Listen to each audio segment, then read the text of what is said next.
এসে বলতে লেগেছে, আমি ক্ষতি করার আগে একবার মুহাম্মদ রাসূলের সঙ্গে কথা বলতে চাই, মুহাম্মদ রাসূলের সঙ্গে আমি দেখা করতে যাই। আল্লাহ নবী এমন করে একটা জায়গায় দাঁড়িয়েছিলেন, ওইখানে একটা পাহাড়ও রয়েছে, পাহাড়ের ধারে নবী আমার ছেলে ওই মানুষটা এসে হাজির হলো। আবু জেহেল রয়েছে, আরো অনেকে রয়েছে, তারা সবাই মিলে আমার রাসূলুল্লাহর সঙ্গে কথা বলতে লেগেছে। আল্লাহ নবীকে বলতে লেগেছে, আপনি কি শোনান? আল্লাহ নবী বলেন, লা ইলাহা ইল্লাল্লাহ আনা মুহাম্মাদুর রাসূলুল্লাহ। আমি শোনাই একত্ববাদের কথা, আমি শোনাই শান্তির কথা, ন্যায়ের কথা, ইনসাফের কথা, মানবতার কথা, কল্যাণের কথা, গরিবের পক্ষে অধিকারের কথা আমি শোনাতে থাকি মানুষকে। ওই সময় সেই মানুষটা, তার ধারণা ছিল, সে জানে এবং তার জ্ঞান তাকে শিখিয়েছে জাদু জমিনের উপরে চলে, আসমানে জাদু চলে না। কারণ আসমানের জগতে ফেরেশতা থাকে, শয়তান উঠতে পারে না, জাদু তো শয়তানের সারাই হয়। তাই সে বুঝতে লাগলো, মুহাম্মদ তোমাকে তো মেনে নেব, কিন্তু তুমি যদি আসমানের উপরে কোনো ক্ষমতা দেখাতে পারো মেনে নেব। কেন? আবু জেহেল বলেছে সে হলো জাদুঘর, তাই আমার নবী জাদুঘর কি প্রকৃত নবী দেখার জন্য সে বলছে। কেন? জাদুঘর দুনিয়ায় জোর দেখাতে পারে, আসমানে তো দেখাতে পারবে না। আমার নবী আসমানের দিকে তাকালেন, চাঁদ উঠেছে, চৌধুরী চাঁদ, পুরো পূর্ণিমার চাঁদ, গোল চাঁদ রয়েছে। আল্লাহ নবী বলছেন, কি দেখতে চাও? যা কিছু দেখাও। আল্লাহ নবী বলছেন, কি কথা বলছো? হ্যাঁ দেখাও। আল্লাহ নবী ইশারা করলো, দুচির হলো। শুধু দুচির নয়, দুখানি পাহাড়ের দুই সাইডে গিয়ে দাঁড়িয়ে গেল। শুধু দাঁড়ানো নয়, কিছু সময়ের জন্য নয়, অর্ধেক রাত পর্যন্ত ওই চাঁদটা দুদিকে গিয়ে দাঁড়িয়েছিল। আরো জোরে বলুন সুবহান। দুনিয়া থেকে চলে যাবে, বিছানাতে শুয়ে রয়েছে। হযরত জিবরাইল আজরাইল এসেছে, আল্লাহ নবীর জান মুবারককে কবজ করা হবে। ঠিক সেই সময়ে তো আমার রাসূলুল্লাহ বলেছিলেন, ইয়া রাব্বি হাবলি উম্মতি উম্মতি উম্মতি।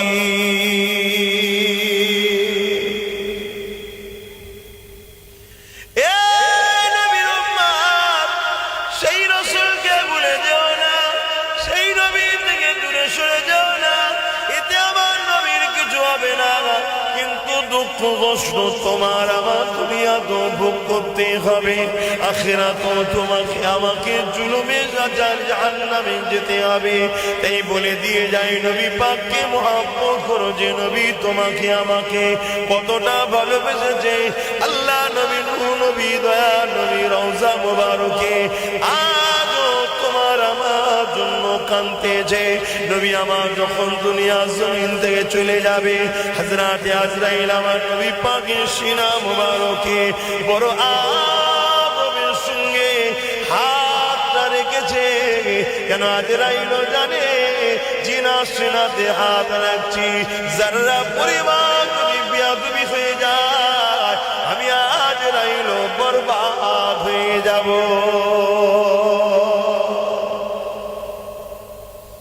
দুনিয়ায় কারো বাড়ি আজরাইলকে আসতে গেলে পারমিশন লাগে? আমার দেশের প্রাইম মিনিস্টারের কাছে যখন যাবে পারমিশন নেবে? আমার রাজ্যের কাছে আসবেন,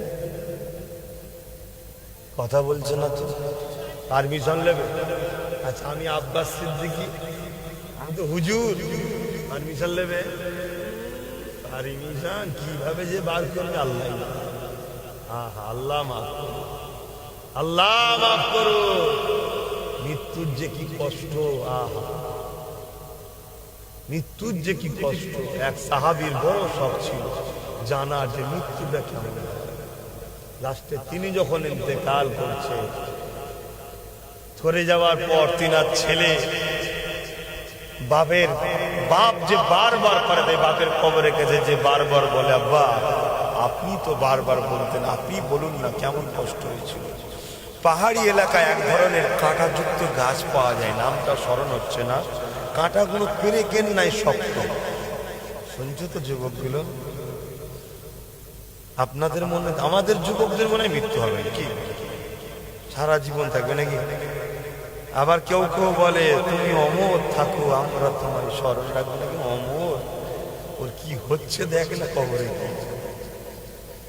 তো কাঁটা যুক্ত গাছ মুখ দিয়ে ঢুকিয়েছে, পায়খানার রাস্তা দিয়ে বার করছে, আর পুরো শরীরের নারী বুড়ি যা আছে কাঁটা যুক্ত গাছে জড়িয়েছে, আর খুব জোরে টানা হচ্ছে। যে কষ্টটা হবে এটা হলো সামান্য একটা কষ্ট, এর থেকে হাজারো কোটি গুণ বেশি কষ্ট হবে শরীর থেকে যখন জানটাকে বার করা হবে। বার হবে না হবে? আমি সবাইকে জিজ্ঞেস করছি,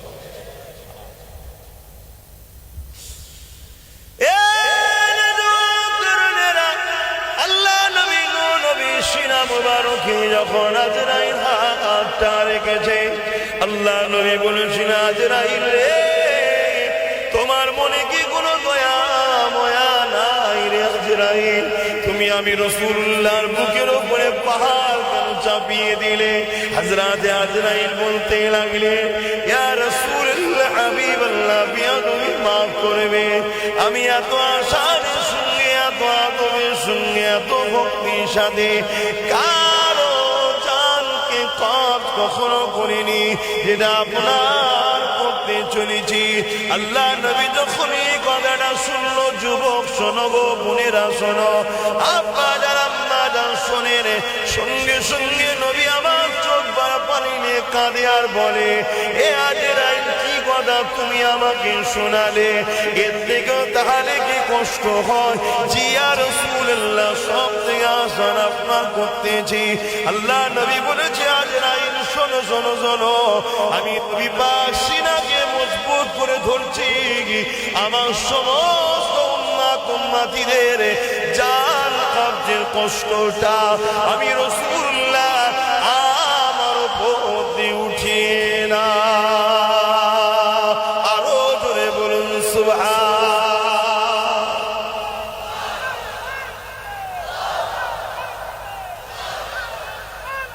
ইয়া রাসূলুল্লাহ, ইয়া রাসূলুল্লাহ,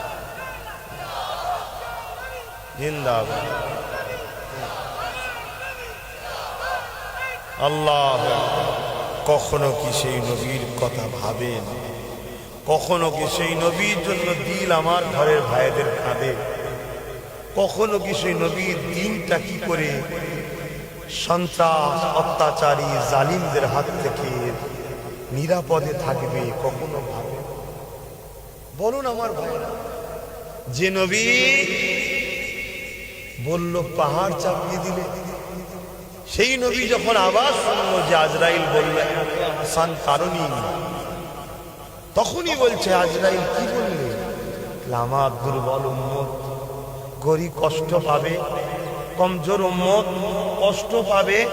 এ আজরাইল, আমি সিনাকে মজবুত করে ধরছি, সবার কষ্টের বেদনা আমার বুকের মধ্যে তুলে না। সেই ময়ান নবী, দয়ান নবীর কথা কখনো মনে করে ভাবো। শুনে রেখে দাও, আজ বড় পাওয়ারের সাথে বলে যাচ্ছি, যাদের দিল নবীর জন্য কাঁদে না ও বেঈমান, যাদের দিল রাসূলুল্লাহর জন্য কষ্ট পায় না, কাঁদে না, ওর মধ্যে কোনো ঈমান নেই। নামাজ কাজার মাপ আছে, রোজার কাজার মাপ আছে, দাড়ি চাচার মাপ আছে, সিনেমা দেখার মাপ আছে, গান শোনার মাপ আছে, কিন্তু রাসূলুল্লাহর দিলটা যে নবীর জন্য যদি না কেঁদে থাকে, ওর মাপ নাই। কেন? ওর মধ্যে ঈমানই নাই। আর যার ঈমান নেই তার কোনোদিন মাপ নেই। নামাজ কাজার মাপ আছে, কেমন হয়? আল্লাহ চাইলে কোনো শাস্তি না দিয়েও মাফ করতে পারে, আর না হয় শাস্তি দিয়ে মাফ করতে পারে। আর যার দিল নবীর জন্য কাঁদে না, তাকে আল্লাহ জাহান্নামে ঢুকাবে আর বেরোবে না। ফাইসাল্লাহ তোমাদের হাতে, তুমি কোথায় থাকতে চাও, কোথায় যেতে চাও, তোমার ব্যাপার। হ্যাঁ হ্যাঁ, কি ভালোবেসেছে। যখন শিশুবেলায় দুলনায় দুলছে তখনও কাঁদছে, দুধমা হালিমার ঘরে গেছে তখনও কাঁদছে। বাবারা নবী, এতিম নবী, মারা নবী, কখনো নিজের জন্য কাঁদে না, যখনই কেঁদেছে আল্লাহ আমার উম্মতদের কি, আমার উম্মতদের কি হবে, আমার উম্মতদের কি হবে। আর হায় উম্মত, সারা জীবন আমরা ভেবে গেলাম, কখনো রাসূলুল্লাহর কথা ভাবি। হায় হায়, আল্লাহ নবী একদিন দাঁড়িয়ে আছে, আবু জেহেল বড় চিন্তায় পড়ে গেছে, মুহাম্মদ রাসূলকে রুখবো কিভাবে। তৎকালীন সময় পৃথিবী বিখ্যাত একটা জাদুঘর ছিল, তাকে পুরো করে হায়ার করে ভাড়া করে নিয়ে এসেছে মুহাম্মদ রাসূলের উপরে, যাদের জাদু করে তাকে ক্ষতি করা যায়।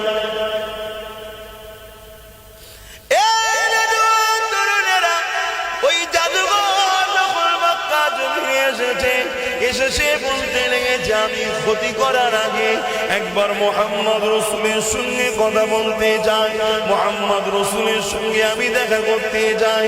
আল্লাহ নবী এমন করে একটা জায়গায় দাঁড়িয়েছিলেন, ওইখানে একটা পাহাড়ও রয়েছে, পাহাড়ের ধারে নবী আমার ছেলে ওই মানুষটা এসে হাজির হলো, আবু জেহেল রয়েছে, আরো অনেকে রয়েছে, তারা সবাই মিলে আমার রাসূলুল্লাহর সঙ্গে কথা বলতে লেগেছে। আল্লাহ নবীকে বলতে লেগেছে, আপনি কি শোনান। আল্লাহ নবী বলেন, লা ইলাহা ইল্লাল্লাহ আনা মুহাম্মাদুর রাসূলুল্লাহ, আমি শোনাই একত্ববাদের কথা, আমি শোনাই শান্তির কথা, ন্যায়ের কথা, ইনসাফের কথা, মানবতার কথা, কল্যাণের কথা, গরিবের পক্ষে অধিকারের কথা আমি শোনাতে থাকি মানুষকে। ওই সময় সেই মানুষটা, তার ধারণা ছিল, সে জানে এবং তার জ্ঞান তাকে শিখিয়েছে জাদু জমিনের উপরে চলে, আসমানে জাদু চলে না, কারণ আসমানের জগতে ফেরেশতা থাকে, শয়তান উঠতে পারে না, জাদু তো শয়তানের সারাই হয়। তাই সে বুঝতে লাগলো, মুহাম্মদ তোমাকে তো মেনে নেব, কিন্তু তুমি যদি আসমানের উপরে কোনো ক্ষমতা দেখাতে পারো মেনে নেব। কেন আবু জেহেল বলেছে সে হলো জাদুঘর, তাই আমার নবী জাদুঘর কি প্রকৃত নবী দেখার জন্য সে বলছে। কেন জাদুঘর দুনিয়ায় জোর দেখাতে পারে, আসমানে তো দেখাতে পারবে না। আমার নবী আসমানের দিকে তাকালে চাঁদ উঠেছে, চৌধুরী চাঁদ, পুরো পূর্ণিমার চাঁদ, গোল চাঁদ রয়েছে। আল্লাহ নবী বলছেন, কি দেখতে চাও, যা কিছু দেখাও। আল্লাহ নবী বলছেন, এই যে চাঁদটা দেখছো, একে যদি বীজকান থেকে কুচির করে দিই তাহলে কি মেনে নেবে? তখন বললো, এ কি কথা বলছো, হ্যাঁ দেখাও। আল্লাহ নবী ইশারা করলো, দুচির হলো। শুধু দুচির নয়, তুফালি পাহাড়ের দুই সাইডে গিয়ে দাঁড়িয়ে গেল। শুধু দাঁড়ানো নয়, কিন্তু সময়ের জন্য নয়, অর্ধেক রাত পর্যন্ত ওই চাঁদটা দুদিকে গিয়ে দাঁড়িয়েছিল। আরো জোরে বলুন সুবহান।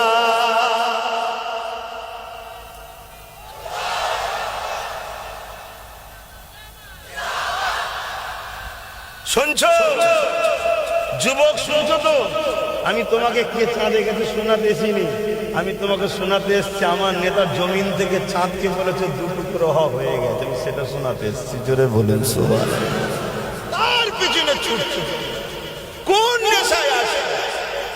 আসো আসো, আমি আল্লাহকে ভালোবাসি, আসো আমার নবীকে প্যার করি, আসো এই দিলটাতে মোহাম্মদ রাসূলকে জায়গা দিই। তিনি যেটা করেছে করব, তিনি যেটা নিষেধ করেছে ছেড়ে দেবো। পৃথিবীর সব থেকে পিছিয়ে পড়া মানুষকে পৃথিবীর শ্রেষ্ঠ বানিয়েছেন মোহাম্মদ রাসূল। জোরে বলুন সুবহানাল্লাহ। চলো তুমি আমি যদি শ্রেষ্ঠ হতে চাই, সেই লজিকটা, সেই রাস্তাটা, সেই ফর্মুলাটাকে অনুসরণ করো। শুনছেন তো নাকি আমার যুবক ভাইয়েরা? এ বড় ধোঁকা ও নাটকের জায়গা দুনিয়া। তোমাকে এমন ধোঁকা, এমন নাটকে ফেলছে, তুমি বুঝতেই পারছো না। তোমার তলে তলে তলে তলে সব কথা কিছু মাথায় ঢুকছে। শোনো শোনো শোনো শোনো, তখন ওই জাদুকর আবু জেহেলকে লক্ষ্য করে ভর্ৎসনা দিচ্ছে, তুই কাকে জাদুকর বলছিস? কার সম্বন্ধে তুই এইসব মিথ্যা প্রচার করছিস? কথা মাথায় ঢুকছে। তবে শোনেন, আমি আপনাকে রাসূল বলে আপনাকে মেনে নেব, কিন্তু আমি আগে ঘরে যাব। ঘরে গিয়ে তারপরে আসবো। আল্লাহ নবী বলছেন, শোনো তুমি তো ঘরে যাবে, কিন্তু যাবার আগে আমার একটা কথা শুনে যাও। কি কথা? তোমার দিলে একটা বড় পেরেশান আছে। বলুন সুবহানাল্লাহ। আরো জোরে বলে, আমার রাসূলকে আল্লাহ পাওয়ার দিয়েছে। মানুষের দিলে কি থাকে আল্লাহ জানে বেশক, কিন্তু আল্লাহ নবীকে জানার ক্ষমতা দিয়েছে। জোরে বলুন সুবহানাল্লাহ। আর আল্লাহকে কেউ ক্ষমতা দেয়নি। তাহলে নবী আর আল্লাহর সঙ্গে পার্থক্য হলো না? হলো না? লোক ঘাবড়ে যায়, দিলের কথা নবী জানে বললো কি করে? তো আল্লাহ জানে। আরে মূর্খ, আল্লাহকে কেউ জানাই না, তিনি খোদ মালিক। আর আল্লাহ মুহাম্মদ রাসূলকে জানতে দিয়েছে, আমাদেরকে জানতে দেয়নি।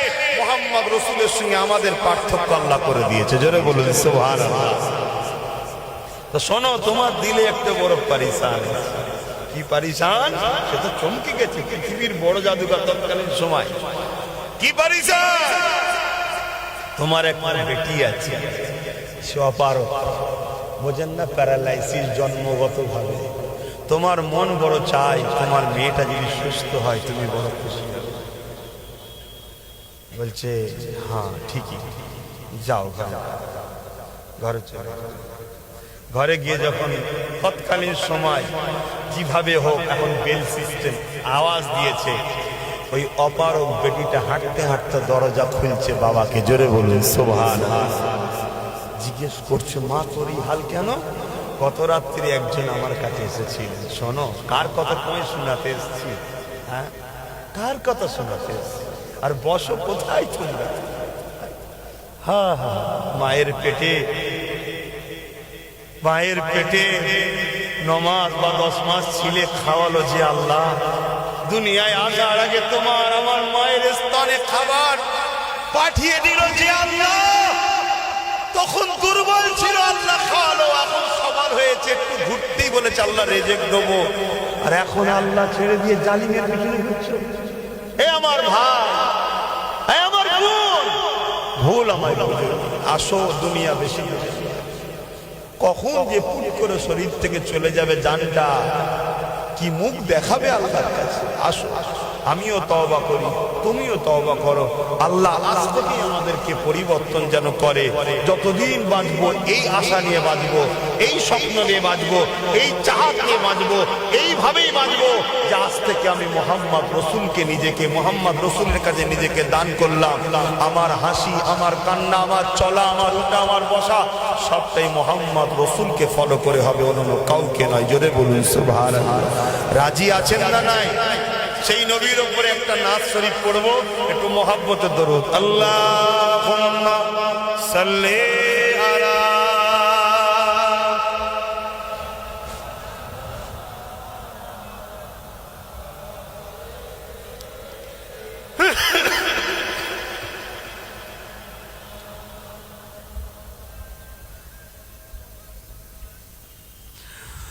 आने वालों ए तो बताओ शहर मदीना कैसा है।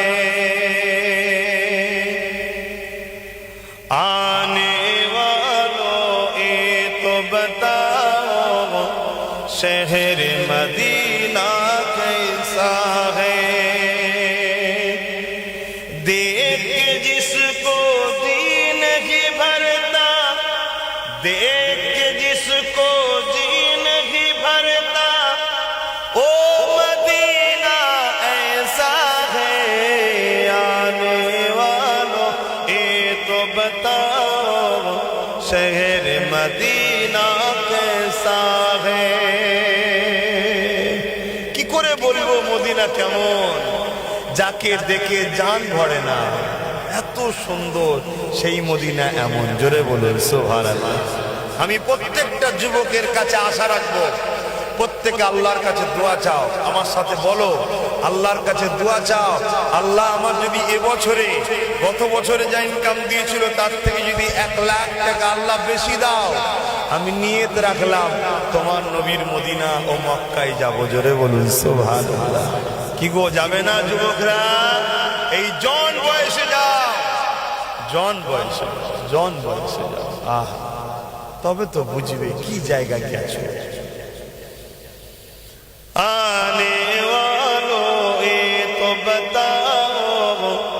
शहर मदीना कैसा है, आने वालों ये तो बताओ शहर मदीना कैसा है। गुंबद खजरा के साए में बैठ के तुम तो आए हो, उस साए में रब के आगे, उस साए में रब के आगे सिजदा करना कैसा है। आने वालों ये तो बताओ शहर मदीना कैसा है। अल्लाहुम्मा सल्ली अला मौलाना मुहम्मद वाला आले।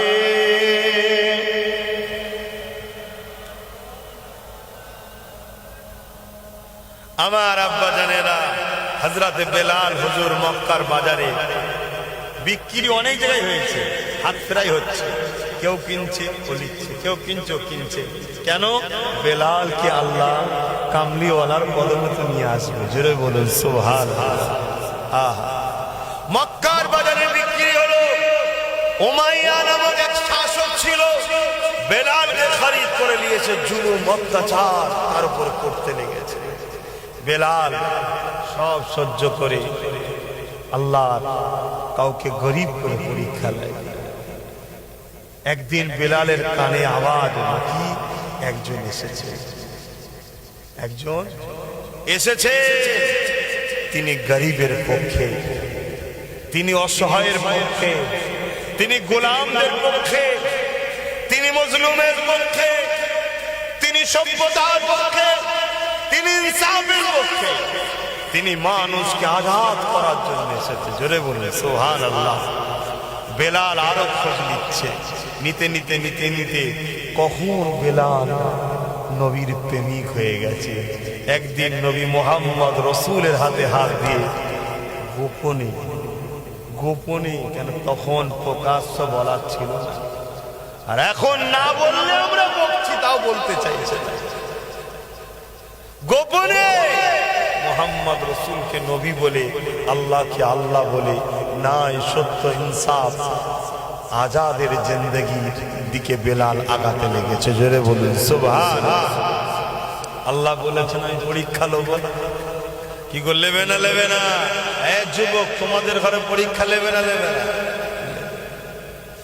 যদি খোদাকে প্রেম করো, জান দিয়া পছন্দ করবে, কিন্তু প্রেমিক খোদা ছাড়বে না। যেমন তোমার আমার আব্বা ইব্রাহিম আলাইহিস সালামকে আল্লাহ পরীক্ষা নিয়েছে না? নাই, নমরুদের আগুনে ফেলে দিয়েছে। কে? নমরুদ। পরীক্ষা তো আল্লাহ, আগুনে ফেলছে, এবারে পড়বে। জিবরাইল এসে ধরে ফেলেছে, বলছে ইব্রাহিম তুমি যদি বলো আমি তোমায় বাঁচাবো। আব্বা ইব্রাহিম কি বলেছিলেন? কারো সাহায্য লাগবে না, আমার আল্লাহ আমার জন্য যথেষ্ট। জোরে বলুন সুবহানাল্লাহ। আল্লাহ যদি ইব্রাহিমকে নমরুদের আগুনে পুড়িয়ে খুশি হয়, আল্লাহর খুশির জন্য আমি একবার নয় 1000 বার পুড়তে রাজি আছি। জোরে বলুন সুবহানাল্লাহ। আপনারা কি আল্লাহর খুশির জন্য যদি আপনাদের উপরে জালিম অত্যাচারীদের কোনো জুলুম হয় আপনারা সহ্য করতে পারবেন না? আল্লাহর খুশির জন্য বলুন পারবেন না? হাত তুলে আল্লাহকে সাক্ষী রেখে বলুন পারবেন না? মারহাবা নারে তাকবীর। দুনিয়ায় কদিনের গায়ে হাওয়া লাগাবে, জালিমের গায়ে গা ঘষে হয়ে যাবে। আমি তো আছি তোমার দিকে, শয়তানের দিকে থাকবি, পরকালে শয়তানের সাথে জাহান্নামে যেতে হবে। কথা মাথায় ঢুকছে না? ঢুকে আমার কথা বুঝছেন তো আপনারা? পরিবর্তন হন, আল্লাহ আমাদেরকে হেদায়েত দান করে, বলুন আমিন। হযরতে বেলালের মুনিব উমাইয়ার কাছে খবর চলে গেছে, তোমাদের বেলাল মুহাম্মদ রাসূলের দলে চলে গেছে। হযরতে বেলালকে উমাইয়া ডাক দিয়েছে, এ বেলাল শুনলাম নাকি তুমি আমাদেরকে ছেড়ে দিয়ে ওই মুহাম্মদ রাসূলুল্লাহ থেকে চলে গেছো। বেলাল চিন্তা করতে লেগেছে, আমি যদি এর সামনে সত্য কথা বলি এ আমাকে জানে মেরে দিতে পারে, আমাকে জুলুম অত্যাচার করতে পারে। আর যদি মিথ্যা কথা বলি আমার আল্লাহ পাক আমার উপরে নারাজ হয়ে যাবে। এই চিন্তা করে বেলাল ফয়সালা করলো, এ না আমার উপরে জুলুম করবে, আমাকে না হয় মারবে, সর্বশেষ আমার না হয় মৃত্যুটা হয়ে যাবে, এর থেকে তো বেশি কিছু হবে না। কিন্তু আমি যদি আমার মালিক আমার সৃষ্টিকর্তা আল্লাহ পাকের নাফরমানি করি, মিথ্যা যদি বলি, আল্লাহ তাহলে আমাকে জাহান্নাম দেবে, নারাজ হবে। আমি আমার সৃষ্টি মালিক আল্লাহকে কি করে নারাজ করি, আল্লাহকে কি করে বেজার করি? এ যুবকেরা তরুণেরা হযরত বেলাল এই কথা চিন্তা করে বলতে লেগেছে, এ উমাইয়া শুনে রেখে দাও, তুমি যা শুনেছো সত্য শুনেছো, আমি আল্লাহ ও রাসূলকে মেনে নিয়েছি। উমাইয়া বেলালকে মারতে লাগলো আর বুঝাতে লাগলো, তুই এখনো সময় আছে আমাদের কথা মেনে নে, এখনো সময় আছে মুহাম্মাদের থেকে ফিরে আয়, এখনো সময় আছে আমাদের দলেতে তুই রয়ে যা, তোর কি লাগবে বল, সব দেবো সব দেবো, তুই মুহাম্মাদের দল ছেড়ে দে। এই জায়গায় ছোট একটা কথা আপনাদেরকে স্মরণ করিয়ে দিই, আজকের উমাইয়া কোনো বলতে লেগেছে কি লাগবে বল, আব্বাস সিদ্দিকীর সাথ ছেড়ে দে, বলছো না বলেন কেন? আজকের উমাইয়া কোনো জানে আব্বাস হলো নবীর গোলাম, নবীর পক্ষে ডাকে, শুনছেন তো নাকি? কিন্তু আলহামদুলিল্লাহ বলো, আমার লাখো ভালোবাসার মানুষ বলছে জানতে দেবো তবুও ভালো নবীর গোলাম আব্বাসকে ছাড়বো না। জোরে বলুন সুবহানাল্লাহ। এই প্রেমটা তোমার আমার সঙ্গে করিয়েছে কি? হ্যাঁ, এটা আল্লাহ দিয়া দান, এটা আল্লাহ দিয়া দান। মনে রাখবে এই দুনিয়ায় কত রং তামাশা অল্প বয়সে দেখে নিয়েছি, কত লোক কত আপন চেঞ্জ করে ফেলছে, বুঝতে পারছেন না? হযরত বেলাল রাদিয়াল্লাহু তাআলা আনহু হুজুর আমার এমন করে সত্য কথা যেই বলে দিল, বেলাল হুজুরকে মারতে শুরু করলো। হযরত বেলালকে মারতে মারতে মারতে মক্কার বাজারে নিয়ে গিয়ে হাতে দড়ি, কোমরে দড়ি, পায়ে দড়ি, তখনকার সময় যেটা বেড়ি ছিল, দড়ি বললে বুঝবেন তাই বলছি, হযরত বেলালকে মক্কা বাজারের উপরে নিয়ে গিয়ে জুলুম করে, মারে, অত্যাচার করে, সবাই ভিড় হয়ে যায়, বেলালকে মারে দেখানো হয়, বেলালকে রক্তাক্ত করে দেখানো হয়, বেলাল রক্তাক্ত অবস্থায় মার খেতে খেতে খেতে আসমানের দিকে চেয়েছে, বলে আল্লাহ আল্লাহ দুনিয়া জালিম গুলো বলে বেলাল রে আজাদ করে দেবো, বাড়ি দেবো, গাড়ি দেবো, সম্মান দেবো, গাড়ি বলতে ঘোড়া, তখন ঘোড়া ছিল আপনার বুঝাবার জন্য বলছি, সব দেবো বেলাল, মুহাম্মদকে ছেড়ে দে, বেলাল বলেছিল সব ছেড়ে দেবো, আল্লাহ ও রাসূল ছাড়বো না। এখানে একটা কথা পয়েন্ট করবেন, বুঝবেন, বাজারে নিয়ে এসে কেন মারা হলো, এলাকার পরে তো মারতে পারতো না, না বাজারে নিয়ে মারার কারণ হলো এটা, এখনো যদি কারো কারো দিলে দিলে রাসূলুল্লাহর উপরে টান থাকে, যাবার ইচ্ছা থাকে, এই মারকে দেখে যেন ভয় খেয়ে যায়। আজকে দিনও দেখবেন অনেকে তোমাকে আমাকে মারে আর সেলফি করে বাজারে ছাড়ে। আজকে উমাইয়ার কাজ মিলছে না, কেন মিলবে তো স্বাভাবিক। অনেকে মনে করে কারবালা হোসাইন হুজুরের সাথে শুরু হয়েছে, না, প্রত্যেকটা যুগে যুগে কারবালা হচ্ছে, কিন্তু ওই কারবালাটা হলো আমাদের জন্য মডেল। ওই কারবালাকে দেখে এই কারবালাটা আমাদেরকে শক্ত হয়ে থাকতে হবে। কারবালায় কি হয়েছিল, একটা জালিম শাসকের